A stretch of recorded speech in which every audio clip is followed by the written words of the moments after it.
Hello, and welcome to Between Two Dumpsters, a show where we'll never figure out what the fuck it is, but... Hello, I'm Bea Willie Ortiz. Welcome to Between Two Dumpsters. Today, we have a very special guest, my best friend, Paige, who is a beautiful redhead, a tabletop role-playing game content creator, and just a person who keeps me grounded all the time when I have crazy ass ideas and she just needs to reel me back into reality. Thank you so much for being my second guest on Between Two Dumpsters. So Paige, how did we meet? We met through Sierra. Okay. Right? So yeah, we met through Sierra working on like content together, and then it just kind of quickly, snowballed from there. Yeah. Went downhill real quick.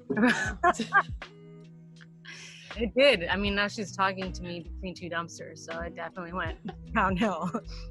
Well, yes, ever since I've known you, you've been very involved in RPG games, but specifically tabletop role-playing games. Did I say that correctly? I'm a noob. You did say tabletop role-playing games correctly. Yes, I practiced. Tabletop role-playing game content creator, tabletop role-playing game content creator, tabletop role-playing game content creator. When did you get involved in gaming of all types? I mean, it's kind of like a broad thing because there's some things that's not considered like true gaming, and when you hear gaming, people are often going to think video games or they're going to think board games. Although it's all gaming, and I always grew up doing both, but maybe not in the most like obvious ways. So like Sims, I've been a lifelong player of Sims. Yeah. Sims 3 for life, best one. Sims 4 is garbage. You might want to edit it out, it's just true. I guess I really got into it 3 years ago. Okay. I mean, I had always continually played board games. Always Ameritrash. I'm an Ameritrash player. I am not ashamed to admit that. What is, can you define that for me and also all the other noobs that are watching this? Ameritrash is like, people consider them simpler games. Euro games are high strategy. They tend to last a lot longer. Something like Twilight Imperium, I would call a Euro game. Ameritrash, think Exploding Kittens. And I had been kind of playing that throughout my adulthood up till now, but a few years ago I had made a bet, if we lose I'll play Dungeons & Dragons. I was very nervous because I kind of thought Dungeons & Dragons was a war game, like strategy game. Like many women, strategy games we were told from a young age we'd be bad at, kind of like math and science. So I've always been really hesitant to play strategy games, and I've been getting over that as I've gotten older. But I get into it, I was so nervous hopping into my first one shot, and I did it, and I was like, because I didn't realize you can do what you want. You can just do whatever you want in that game. So I was like, can I do this? Can I do that? Can my character go this way? And the answer is yes, yes, yes. There might be a but to it, yes, but you fall off the cliff and die or something. But afterwards, though, I felt like I was like, oh, I had played, and there's so much more I could do. And so I was like, I'm going to play again. I'm going to play it better. Yeah, it's like a game. There was a convention all my friends who worked on the same TV show were going to, called GaryCon. And I was like, oh, I played once. And like within a month, I just went to a convention. I played once, and then you went to your first convention? Yes. How does the convention last? How many days? But normally it's Thursday, Friday, Saturday, Sunday. Sunday always being kind of the quieter day. Friday and Saturday being the busiest. Now I show up on Wednesday.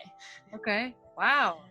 Yeah, it's my favorite convention of the year. So I show up on Wednesday and see my entire convention family, because these are people I've been playing with for years, and I see them once a year, and I come across like from Alaska, Alex from Alaska, Ohio, Georgia, people from all over go. So it's awesome.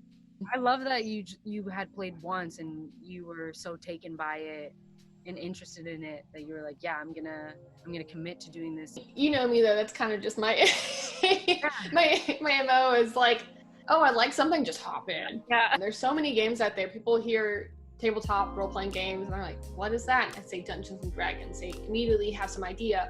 based on popular kind of pop culture. Anything you can think about, like any category, there is probably a tabletop role-playing game for. Seems like there's a category for everyone, depending on their interest. Like I remember I played a game with you and your fiance Derek, who's also a friend of mine, and it was so interesting because it had, you know, mystery and crime. And like, you know, you guys brought that up to me, like, would you be interested in playing this? And I was like, fuck yeah, like that's what I'm all about. And I just remember really enjoying it and realizing how many different categories and themes there are to role-playing games. There's all types of stuff, and there's ones that you would think is entirely not for you, but there's a Jane Austen one from Story Brewers, and that's also one of my favorite ones because it's an amazing system. They thought it out really well because there's mechanics to all this. It's still a game, yeah, but it's basically if improv and structure had a love child, and it's really about letting loose and clear communication, which is awesome.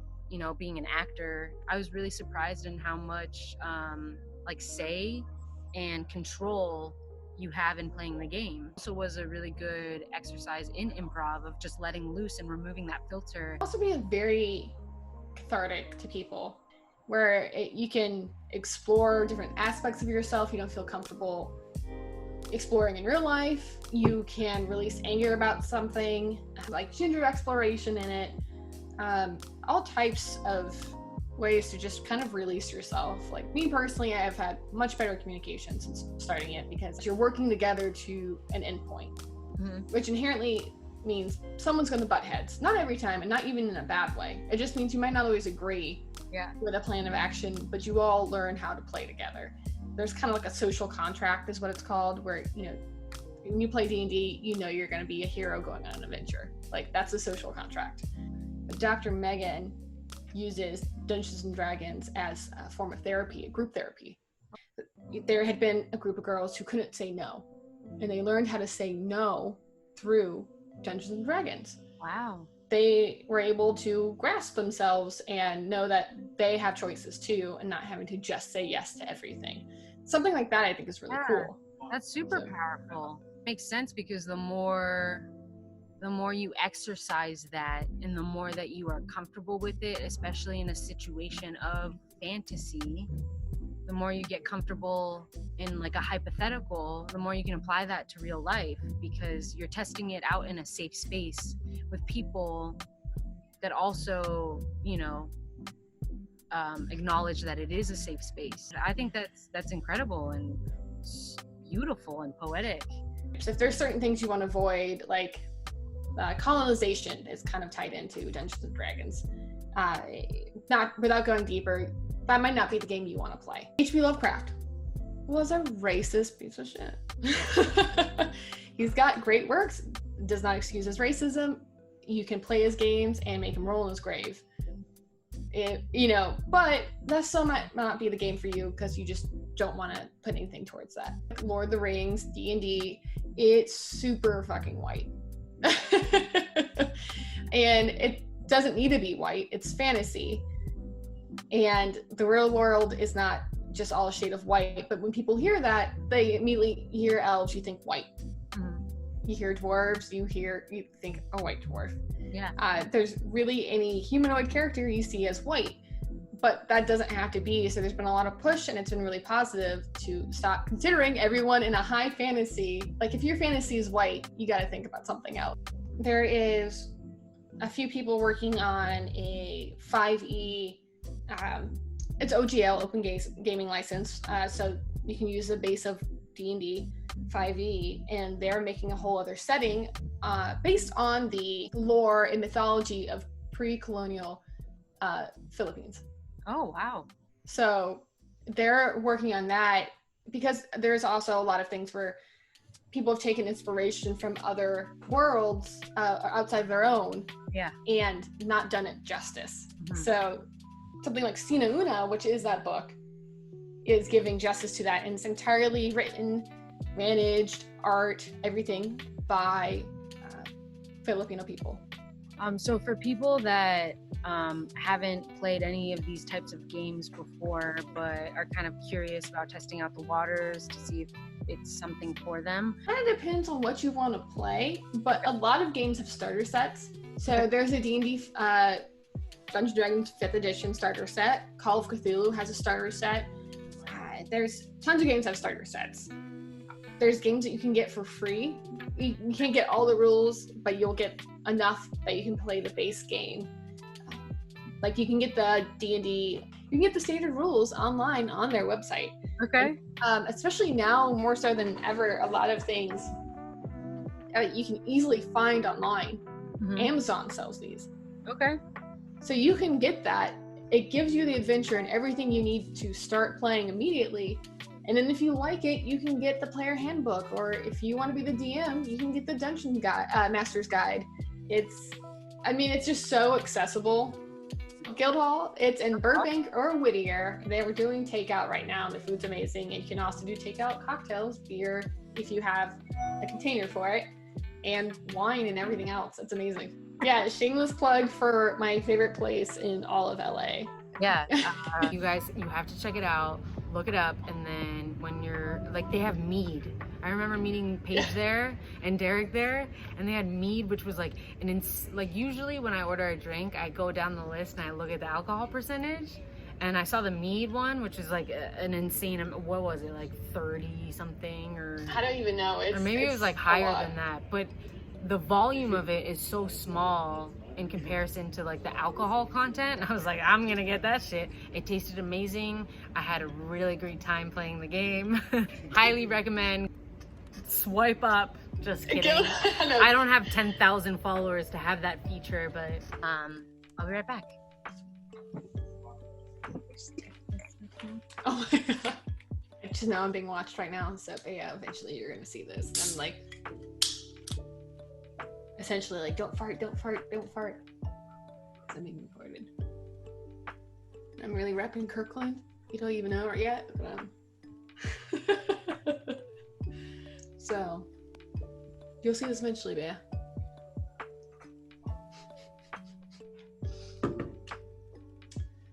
Ultimate goobery. Okay, hello. So sorry for my delay. Tabletop role-playing game content creator. So you're a tabletop role-playing game content creator. What's the creator part about it? Well, there's two parts of that. Normally, I'm a writer. So my work can be found on TTRPGs, and you just Google that because it's spelled weird, and DM's Guild, where you can find tons of content. And I mean, absolutely everything. New classes, modules, which is the stories that DMs run. Mm-hmm. I can also find on TTRPGs, which is typically just non-D&D work. So my Call of Cthulhu work is on there. I go full force when I do things. So I was like, oh, I want to start DMing. And I started writing. And I mean, when I say I started writing, I was writing things like in a terrible, like only I could read this. And then I started actually writing. Was it something that you just did personally, where you were just like, I'm going to test this out and do this privately? Yeah. So like, how did you even know like the format, or just from experience in playing? No, I looked it up through Google, which led me to DM's Guild, where you can find formatting for free on there. And they also, on Wizards of the Coast, and this is specifically to Dungeons & Dragons 5e, Wizards of the Coast has a style guide. And through DriveThruRPG, for Chaosium has Miskatonic University, and they share a lot of information on how to best write a module for their systems. Okay. That one specifically Call of Cthulhu, but I'm sure they have it for their other systems because they have many. And just through research, and I kind of just hopped in, and one day, so Off Color Brewery, my favorite brewery, the best brewery. So Apex Predator, my favorite beer. If you guys want to send it to my P.O. box. And then I have a can that I can just throw the bottles in, and that's why this is so convenient. They have a beer called No Gnome. And I got drunk off No Gnome and came up with the idea of a module to play everywhere everyone's a gnome, and wrote it. People liked it enough for me to feel encouraged enough to keep going. And I was doing D&D events at Off Color Brewery, actually, because I had messaged them and I was like, hey, I actually wrote this and I didn't know if you would all want to play, like thinking of the employees, and they're like, hey, actually, would you want to run an event? And until I moved, I was running events a few times a year there, and it was a huge joy of mine. Actually, I'm kind of like known to be a terrible writer as a child. In fourth grade, I'm a military brat. I was in Fayetteville, North Carolina, and fourth grade has a writing test. I was one of those like gifted students, which is real bullshit anyways. Every student's gifted, you just have not found a way. But I was really good at math and science. I've always been daydreaming my entire life. I just lived in my daydreams. But when it came to putting it down on words, like on paper, I was terrible. And so it got to the point where I nearly had to go to summer school to pass this test because they didn't like my stories. Yeah, so I mean, I've been a part of group projects that have been published on Themes Guild. One of them being called Beyond the Basics, which is using only SRD OGL material. So you could just literally get the free SRD from the Wizards of the Coast site and then use all these encounters, which are not modules. You can build stories from these encounters. An encounter is anything, if you face a puzzle, if you face combat, a social encounter. We've built encounters around every monster in the OGL SRD. So you could get this for free, spend, I don't know how much it costs, but not that much, for a whole book of encounters based on that and get going. And the rules are like lightly described in the SRD. And then there's also Uncaged, which is a very popular series. It's amazing. I want to say it's 4 volumes. You were published Yes. I'm in the second. You can print it on demand. And I wrote, there's a few stories written on Rusaka. Rusaki for plural. And it's basically the entire concept of the Uncaged series is that, anthology I should say, is that there is all these myths and lore based on a lot of femme or woman creatures. Medusa is kind of the forefront of it. But basically it's a book of one-shots. And there's 4 of them, and it's about turning this mythology and lore based on femme or female identified monsters or creatures on its head. Medusa had a shit story. She was made to be this way because she was too pretty. Yeah, fuck that. Right, that is what it is, right? Shit, fuck. I thought you. Fucking, let's cut this part out so I Google it. Do you know my favorite Greek mythology story? Which one? I'm asking you. I don't know. I'm just kidding. This is not anything that I'd hold against you. What is it? No, Antigone. It's like, oh wait, I did know that. I'm a fool. So one of the myths of the Medusa is that it was this beautiful maiden and had many people who wanted to be her suitor, but Poseidon raped her in Athena's temple, and it enraged Athena. So Athena transformed her into a serpent beast. This monster. So I can't speak on the module about that specifically, but for example, mine was on Rusaki, who are in Slavic cultures, depending on a region, is different. But the general idea across many of them is that it's this woman who was either murdered or killed herself in or near the river. And normally it's a form of bad death. And bad death in the Slavic culture being, you were murdered by your husband. You killed yourself because you got pregnant. Things like that. And so because of that, if you were murdered by your husband in the river, say you were drowned, you became Rusaka. And that means you were doomed to be this beast. You didn't do anything wrong, but it's considered a bad death. Mm-hmm. And so I really hated that. That was total bullshit to me. So I kind of turned it around about, instead of being the idea of, bad death, I made it about justice and whether you can do what you think of court justice or if we could do more vigilante justice. So I made it about justice for the Rusaka, or Rusaki in this case, because there's multiple, versus it being just this creature who wants to kill you because they became a creature against their will. They did nothing to do it. Yeah. So that's really the base of it. It's just giving a different perspective to mythology related to women or women coded creatures and monsters.